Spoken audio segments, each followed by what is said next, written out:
ఓపిక ఎక్కువ సార్ మీకు. హాయిగా ఈ ఇంటర్వ్యూ వల్ల మీకు ఏం వస్తుందో తెలీదు, కానీ మాకు సమయం ఇచ్చి అంత ఆత్మీయంగా you let us come in to your personal space. Thank you so much sir. How are you doing? ఎలా ఉన్నారు? గుడ్ మా, very good. So we are reminiscing, వస్తూ వస్తూ మీ సినిమాల జాబితా అంతా కూడా ఇంకోసారి గుర్తు చేసుకుందామని తీస్తూ వచ్చాను. చాలా గ్లోరియస్ అండ్ వెరీ సంక్షిప్తంగా ఉన్నా కూడా మీ యాక్చువల్ నంబర్ ఆఫ్ ఫిల్మ్స్ చూస్తే చిన్న లిస్ట్ కనిపించినా కూడా ఐ థింక్ చాలా ఇంపాక్ట్ఫుల్ ఫిల్మ్స్ అని అనిపించింది sir as a film lover. ఇప్పుడు ఏంటి సార్ మరి, what is your primary occupation ఇప్పుడు? ఏం లేదమ్మా, స్టేజ్కి రైట్ నో ఏం లేదు, ఖాళీగా ఏదో అట్లా టైం పాస్ చేయటం. మీరు ప్రొడ్యూసర్గా మొదలుపెట్టినప్పుడు మీ జర్నీని ఇలాంటి సినిమాలే తీస్తానని అనుకున్న రోజులు ఉన్నాయా, లేక మీరు అలా నాన్నగారి ప్రవేశం ఉంది కాబట్టి అలా కంటిన్యూ అవుతూ వచ్చేసారా? లేదు, నేను నాన్నగారితో పాటు అసలు ఎప్పుడు ప్రయాణం చేయాలి. ఆయనకి మనకు అంటే దూరమని కాదు, నేను ఉద్యోగం చేసుకుంటామండి ఇరిగేషన్ డిపార్ట్మెంట్లో. అవును, సివిల్ ఇంజనీర్గా. సో బట్ నాకు సినిమాలంటే పిచ్చి, సినిమాలు చూడటం పిచ్చి, తీయటం పిచ్చి కాదు. సినిమాలు చూడటం బాగా పిచ్చి. 2-3 సినిమాలు చూసాను రోజు. సో ఈ కొంచెం డిఫరెంట్ కథలు, వీళ్ళందరూ రాఘవేంద్రరావు గారు, దాసనారాయణ గారు, వీళ్ళందరూ కూడా కథలు నన్ను అడుగుతుంటారు. అంటే అన్ని లాంగ్వేజెస్ సినిమాలు చూసేవాడిని నేను. సో వాళ్ళు ఎప్పుడూ సరదా కూర్చోబెట్టిన ఆ సినిమా కథ ఏంటి, ఈ సినిమా కథ ఏంటి, ఈ టైప్లో ఉండేది. మా నాన్నగారు కూడా అట్లాగే అడుగుతాను. అట్లా ఒక మలయాళం కథ నాకు నచ్చి నేను కేశవరావు గారికి చెప్పాను, అది బాగుంటుంది సార్ తీసుకోండి. ఆయన అప్పుడే ప్రొడక్షన్లోకి వచ్చారు, డిస్ట్రిబ్యూటర్ ఆయన తారక రామ ఫిల్మ్స్. నేను చేయటం కాదు, నువ్వే చెయ్యి అన్నారు. అట్లా యాక్సిడెంటల్గా ప్రొడ్యూసర్ని అయిపోయావు. తర్వాత వచ్చిన కాడి నుంచి నాకంటే కొంచెం డిఫరెంట్గా ఉండే ఫిల్మ్స్ చేయాలని నాకు ఆలోచన. అంటే రొటీన్ సినిమాలు కాకుండా చేయాలని. అప్పట్లో డిఫరెంట్ అంటే ఏంటి మీ దృష్టిలో? అంటే రెగ్యులర్గా చూసే సినిమాలు కాకుండా, నేను ఇప్పుడు కోతల రైడ్ చేసా ఫస్ట్ ఫిలిం. కోతల రైడ్ టోటల్గా నెగిటివ్ షేడ్ ఉంటుంది హీరో క్యారెక్టర్. ఫైనల్ క్లైమాక్స్ వచ్చేటప్పటికి చేంజ్ ఓవర్ ఉంటుంది. అంటే మనుషులు మనస్తత్వాల మీద ఎక్కువ ఆధారపడి ఉంటుంది. అంటే కథగా కొత్త కథ ఏం కాదు, కానీ మనస్తత్వం, పిల్లడి మనస్తత్వం. దాంట్లో ఒక డైలాగ్ ఉంటుంది, ఆ అమ్మాయిని అతను వాడుకునేసి చెల్లి అంటాడు. ఫాదర్ పిలిపిస్తాడు, ఫాదర్ దగ్గరికి ఆ అమ్మాయి వస్తుంది, నన్ను మోసం చేశాడు మీ అబ్బాయి అని. ఆయన జడ్జి, వీడు గాలి అంటే వచ్చినప్పుడు ఆ అమ్మాయిని వీళ్ళ పిల్లలకి, అన్నయ్య పిల్లలకి టీచర్ అనమాట, మొత్తాన్ని ట్రాప్ చేశాడు. అయిపోయింది, ఇట్లా అయింది, అన్యాయం చేశాడు మీ అబ్బాయి అని అడిగితే, చిచ్చిచ్చి నాకు అట్లా ఎట్లా ఉంటుంది, ఆ అమ్మాయిని చూస్తే నాకు చెల్లెలు ఫీలింగ్ అంటాడు. అంటే అప్పుడు ఆ అమ్మాయి ఒక డైలాగ్ చెప్తుంది, నువ్వు ఆ 2 అక్షరాలు అంత పవిత్రమైన చెల్లి అనే పదం అన్న దానికంటే లంజ అంటే నేను చాలా హ్యాపీగా ఫీల్ అయ్యేదాన్ని. చాలా పవర్ఫుల్ స్టేట్మెంట్ అది బాబోయ్ అని ఆ అమ్మాయి చెప్తుంది. చెప్తే ఫాదర్ అక్కడ మాట్లాడు అని వెళ్ళిపోతుంది. ఆమె వెళ్ళిపోతే అప్పుడు ఫాదర్ అతన్ని కొట్టి, ఇలాంటి దరిద్రుడు నా కడుపును పుట్టిన, నేను సిగ్గుపడుతున్నాను, గెట్ ఆఫ్ మై హౌస్ అని పంపించేస్తాడు. అలాంటి వాడు తండ్రికి కష్టం వచ్చినప్పుడు తండ్రిని కోసం మొత్తం కేసు వేసుకుని ఊరి శిక్షకి వెళ్ళిపోతానికి ప్రిపేర్ అయిపోతాడు. Quiet contrast character. అంటే మనుషులు మనస్తత్వాలు ఎట్లా ఉంటాయి అనేది ఉంటుంది. అట్లాగే మొగుడు కావాలికి వచ్చేటప్పటికి టేమింగ్ ఆఫ్ ద షూని ఒక రకంగా తీశారు. అప్పుడు మంచిలి అని హిందీ సినిమా వచ్చింది, అదో డిఫరెంట్గా ఉంటుంది. హౌ టు టేమ్ రిచ్, చెడిపోయిన అమ్మాయి, ఇలాంటి గాలిగా తిరిగే అమ్మాయి, చెడిపోయిన అమ్మాయి కాదు, రెస్పాన్సిబిలిటీస్ తెలియని అమ్మాయి, సమాజం అంటే రెస్పాన్సిబిలిటీ లేని అమ్మాయి. అటువంటి అమ్మాయిని దారిలోకి తెస్తాడు. అట్లా ఒక్కొక్క సినిమాకి ఒక్కొక్క ఆలోచన ఉండేది. మరో కురుక్షేత్రం తీసాం. అప్పట్లో ఈ కమ్యూనిస్ట్ పార్టీలు అంతా విడిపోతున్నారు, 36 పార్టీలు అని కలవాలి అని చెప్పి ఓ సినిమా తీసాం. అది అప్పటికి జనానికి ఎందుకు చెప్పాలి, తప్పు నాది, చూడండి అన్నారు జనం. అంతే. కానీ మీరంటే ప్రొడ్యూసర్గా మీరు అన్ని క్రాఫ్ట్స్లో ఇన్వాల్వ్ అయ్యేవారా? ఎందుకంటే ఆ రోజుల్లో ప్రొడ్యూసర్ అంటే డైరెక్షన్ అన్నిట్లో ఇన్వాల్వ్ అంటే ఎక్కడ షూటింగ్ లొకేషన్స్, కాస్ట్యూమ్స్ ఏంటి, ప్రతిదీ మనం చేసుకున్నాం. ఎక్సెప్ట్ డైరెక్షన్లో సెట్లోకి వెళ్ళేవాడిని కాదు. డైరెక్టర్లకు వాళ్ళ ఇండిపెండెన్స్ ఇచ్చేవాడిని. సినిమా అయిపోయినాక చూసుకుని రీషూట్ చేసిన సినిమాలు చాలా ఉన్నాయి. నాకు నచ్చకపోతే మళ్ళీ రీషూట్ చేసిన ప్రొడ్యూసర్గా చేసిన. నచ్చకపోవడం అంటే మీకు కన్విన్స్ కాకపోతే, లేదు క్వాలిటీ సరిగ్గా లేదని అనుకున్న ఇది పండగ సీన్ పండాలి కదా, పండితేనే సినిమా అప్పుడు బాగుంటుంది. పడకపోతే ఆటోమేటిక్గా ఉండదు. అది నేను క్రాంతి గారి దగ్గర నేర్చుకున్నాను. యాక్చువల్లీ కోతల రైడ్ క్రాంతి గారు దగ్గరుండి చేయించాడు.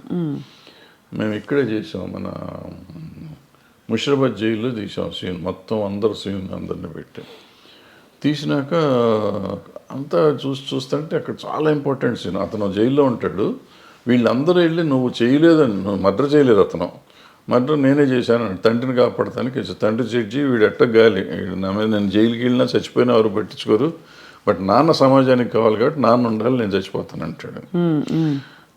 కాదు నువ్వు అసలు ఏమీ చేయలేదు కాబట్టి నువ్వు ఉండాల్సిందే అని చెప్పి తల్లి బ్రదర్స్ అందరూ పోరాడు. నువ్వు కేవలం చేయలేదని చెప్పి మిగతాది మేము చూసుకుంటా ఉంటాం, లేదు నేనే చేశానని చెప్తాడు. అది మంచి సీను, ఒక 15-20 నిమిషాల సీను. ఆ సీను పండల ఇక్కడ తీసాం జైల్లో కానీ. అప్పుడు అది మళ్ళీ తీసి ఇక్కడ సెట్ వేసి, మెడ్రాస్లో సెట్ వేసి, వీళ్ళందరినీ ఇక్కడ తీసుకుని రావాలంటే కష్టం అని చెప్పి సెట్ వేసి రీషూట్ చేసాం మళ్ళీ సీన్ అంతా. అట్లా మొగుడు కావాలో ఏదో నాకు నచ్చలేదంటే బ్రదర్స్ ఇద్దరు రిలేషన్షిప్ తెలియట్లా సినిమా అయిపోయేసరికి. సినిమా బాగానే ఉంది కానీ రిలేషన్షిప్ అసలు వాళ్ళిద్దరు అన్నదమ్ములు అనేది ఎక్కడ ఎస్టాబ్లిష్ చేయడం.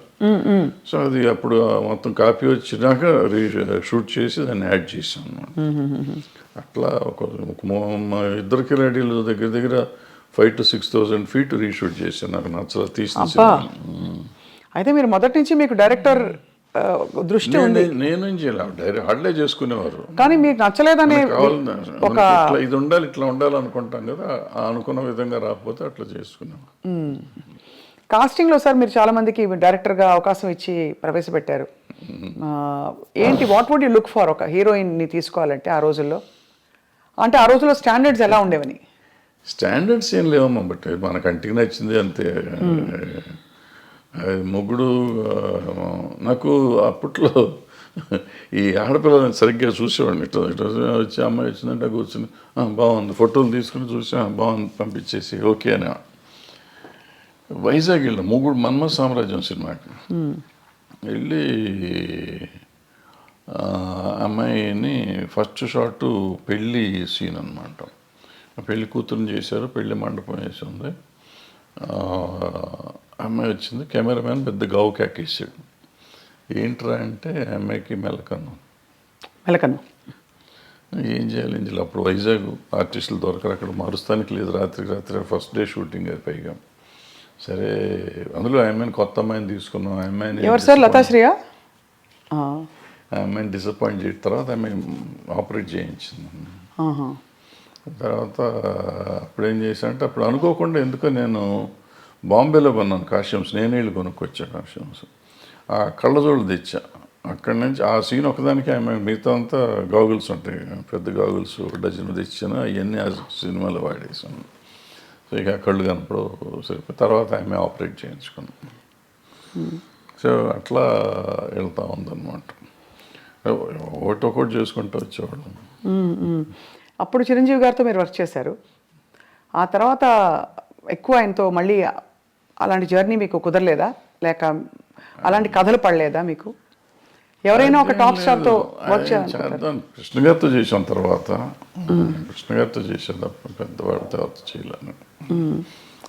అంటే నేను చేసిన వాళ్ళంతా అప్కమింగ్ ఆర్టిస్టులు చేసాం. చిరంజీవి కానీ, భాను చంద్ర కానీ, సుమన్ కానీ, శ్రీకాంత్ కానీ, చక్రవర్తి కానీ, అందరూ అప్కమింగ్. కృష్ణ గారు ఒక్కళ్ళే అప్పటికే ఎస్టాబ్లిష్డ్. ఆయన దగ్గర 300 సినిమాలు, 293 సినిమా నేను చేసాను. సో ఆయన ఒక్కడితో నేను చేసిన, మిగిలిన మీకు ఎక్కువ సక్సెస్ ప్రొడ్యూసర్గా వచ్చిందా సార్, డైరెక్టర్గా వచ్చిందంటారా మీ దృష్టిలో? బికాస్ ప్రొడ్యూసర్గా మీరు మంచి సూపర్ హిట్లు కొట్టారు. అంటే నాకు పెద్దగా రెండిట్లోనూ రాలేదు నిజం చెప్పాలంటే. ప్రొడ్యూసర్గా మొదటి 2 సినిమాలు హిట్లు ఇచ్చాను, బాగా హిట్ ఇచ్చారు. కోతల రైడు, మొగుడు. డబ్బులు బాగా వచ్చాయి సార్? అప్పట్లో ఏమొచ్చి ఏం లేదు. సిల్వర్ జూబ్లీ ఆడితే నాకు గుంటూరులో సిల్వర్ జూబ్లీ ఆడితే 1,25,000 1,10,000 వచ్చింది షేర్ అంతే. అంటే ఇప్పటి లెక్కలో చూసుకుంటే మాక్సిమం 10 కోట్లు ఉంటుందా? ఇప్పుడే ఉండదు మరి. అంటే బడ్జెట్ కూడా అంతే పెరుగుతుంది కదా మరి. 10 లక్షల సినిమా అది. సినిమా అంతా 10 లక్షలే? 10 లక్షలేగా అప్పుడు. 1978 79 80 80లో మీకు 10 లక్షల బడ్జెట్తో మీరు సినిమా తీశారు. ఇప్పుడు ఒక 2 సీన్ల ఆర్టిస్ట్ని పిలవాలంటే 10 లక్షల కాల్ షీట్, అంతే కదా సార్? అలా మారిపోయాయి స్టాండర్డ్స్, ప్రొడక్షన్ బడ్జెట్స్. అంటే రూపీ వాల్యూ కూడా పడిపోయింది కదా, రూపీ వాల్యూ లేదు. మీరు రీమేక్ చేసిన ఫిల్మ్ బాజీగర్. బాజీగర్ వేటగాడుగా రీమేక్ అయినప్పుడు అంత సూపర్ హిట్ అయిన సినిమా ఎందుకు తెలుగులో అది జనానికి మనస్కరించలేదు? ఆ నెగిటివ్ షేడ్ ఉండే అలాంటి క్యారెక్టర్ని యాక్సెప్ట్ చేయలేదంటారా? అయ్యి ఉంటుంది, ఎందుకంటే రాజశేఖర్కి చాలా మంచి ఇమేజ్ ఉండేది. అతనికి కొంచెం స్ట్రిక్ట్ పోలీస్ ఆఫీసర్గా కానీ, లేకపోతే సమాజానికి పనికొచ్చే క్యారెక్టర్ చేసే క్యారెక్టర్ ఉందా, అతను మనసు పడ్డాడు వచ్చాడు అనుకోండి. కానీ అందుకు నచ్చలేదు, మళ్ళీ లేట్ అయిందో ఏదో సంథింగ్, మన టైం బాగోలేదు, లేకపోతే నేను బాగా తీయలేదు, డైరెక్టర్గా నేను పెర్ఫామ్ చేయలేదు, ఏదైనా అయి ఉండొచ్చు, ఏదైనా అయి ఉండొచ్చు. దానిలో డబ్బులు కూడా చాలా పెట్టారు కదా సార్ మీరు, కొంత డబ్బులు అందులో పోగొట్టుకున్నారని అంటుంటారు. అయిపోయిన కథ కదా, అయిపోయిన కథలో సార్. కానీ బాధేస్తుంది ఎప్పుడైనా మీరు తలుచుకున్నప్పుడు, బికాస్ ఇప్పుడు నాకే ఇప్పుడు ఫర్ ఎగ్జాంపుల్ మా స్థాయిలో మాకు ఒక షో సరిగ్గా రాలేదంటే అయ్యో ఇంకా బాగా చేయాల్సింది, అది వర్కౌట్ అవ్వలేదు. ప్రతి వాళ్ళకి వాళ్ళ ప్రొఫెషన్లో ఉంటుంది కదా sir. What was it that was మీకు? అంటే ఇట్ వాజ్ వెరీ డిప్రెసింగ్, ఎందుకంటే what ever I last complete. నా కెరియర్ మొత్తం పోయింది, మొత్తం కెరియరే టర్న్ అయిపోయింది. అప్పటి వరకు మోస్ట్ సక్సెస్ఫుల్గా ఇండస్ట్రీలో ఉన్నవాడిని టోటల్గా ఆ రోజు నుంచి ఈ రోజు వరకు I could not cope up నిజంగా చెప్పాలంటే. అదర్వైజ్ నేను ఏదో వేరే ఈ ఫెడరేషన్లు, జనము, సినిమా ఇండస్ట్రీ వాటి వరకు పర్వాలేదు, కానీ as a producer or director I could not revive myself. తర్వాత పచ్చని సంసారం ఇవన్నీ వచ్చినాయి పర్లేదు కానీ, బట్ ఏదైనా కానీ ఆ రివైవల్ లేదు. దాంతో డెఫినెట్గా అదే it was one of those things. So తలుచుకుంటే మీకు అదే, నేను ఎందుకున్నాను ఇండస్ట్రీలో అంటే మీకు ఒక వర్కౌట్ కాకపోయినా మీరు కొనసాగించడానికి కారణం లవ్ ఫర్ ద క్రాఫ్ట్ అని అనుకోవాలా? ఐ డోంట్ సే దట్ అంత అన్ని అబద్ధం అని కానీ, but peoples love rather more than my love for the craft. Majority of the people love me ఇండస్ట్రీలో సార్, బయట సినిమా ఇండస్ట్రీలో for so many other reasons. వదిలేసేద్దాం ఇది సినిమా గినిమా అనేది కానీ, so many other reasons they feel as if ఏదో నేను మా అన్నయ్య ఉన్నాడు అనే ఫీలింగ్ వాళ్ళు ఉంటారు. వాళ్ళు అట్లాగే చూసుకుంటారు నన్ను. సో వాళ్ళని వదిలిపెట్టి వెళ్ళే పరిస్థితి కనపడలేదు ఇప్పుడు ఈరోజు కూడా.